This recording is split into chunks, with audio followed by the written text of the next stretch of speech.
Now, I mean, it's almost election time. How many of these youths have even, put themselves out there for people, to vote? Now, I know I come from Ogun State, okay, and I'm involved in the political process in Ogun State, not largely involved, but I have individuals who have shown interest to vie for elective positions. Young individuals? Yes, I have individuals who have shown interest to vie for elective positions, and I have those who I know who I believe who are enthusiastic to that they can bring about the change in the country.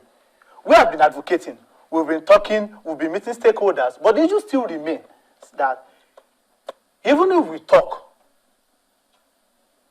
the Nigeria political structure has been made in such a way that we still have to reach out to these elders to solicit for their support. We've been doing that. We've been meeting with them. We've been talking, but the major issue is this: they are not listening. I'll be frank with you, they are not. How do you make them listen? Now, I think the major point we are trying to raise, because going violent is not on the table. It's not on the table. We will keep on negotiating like we've been negotiating, and we believe that we can still make them see reason why. Because Africa is backward. The reason why Africa is backward is because the youth, which contributes over 50% of the population, they are rendered useless. Africa is the youngest continent in the world as far as age is concerned. So that means in the next 20 to 30 years, the so-called elders, the so-called experienced ones, will be gone. Then what happens to the youth that were not carried along in the process? So these are things we've been talking, we've been advocating, but violence is not an option presently. But we have been talking, and that is what we still continue to do.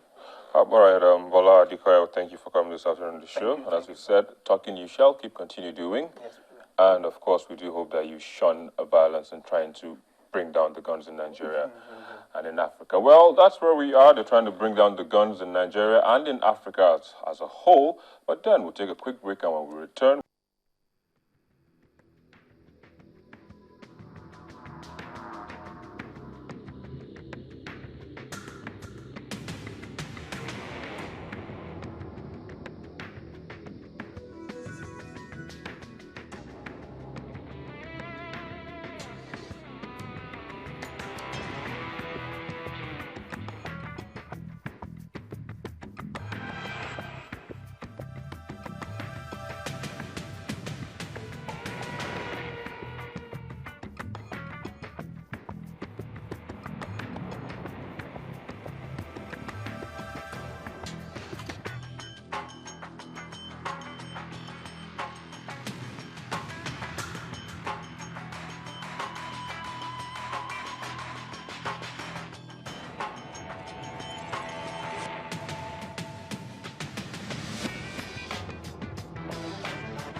The fifth most viewed video in the past week is a fight between learned colleagues representing political parties at the Election Petition Tribunal in Osogbo.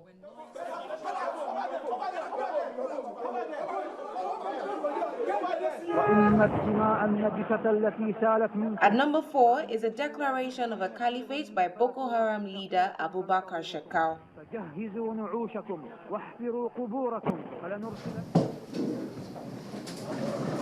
At number 3, the Nigerian army sentenced 12 soldiers to death for mutiny.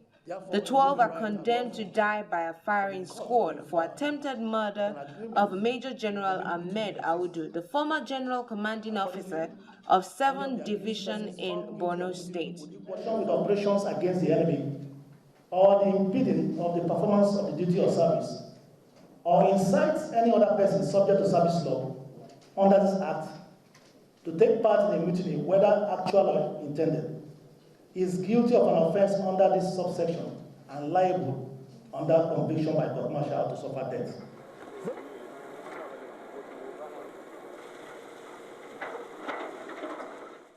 The top 2 most viewed videos in the past week are Channels Television's coverage of the collapsed synagogue building in Lagos State.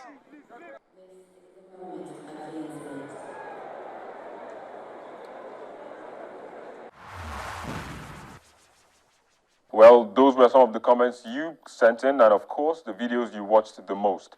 With youths accounting for 60% of Africa's population, it is a known fact that this group represents the continent's greatest resource for the sustenance of democracy and peace. Therefore, African youths must tap into their creativity, passion, and entrepreneurial spirit to address governance challenges and deepen democracy on the continent. We end this edition of the program on this note, but do remember, the conversation continues on the social media addresses showing on your screen. You can also follow me on Twitter at Victor_MBIDI. I am Victor.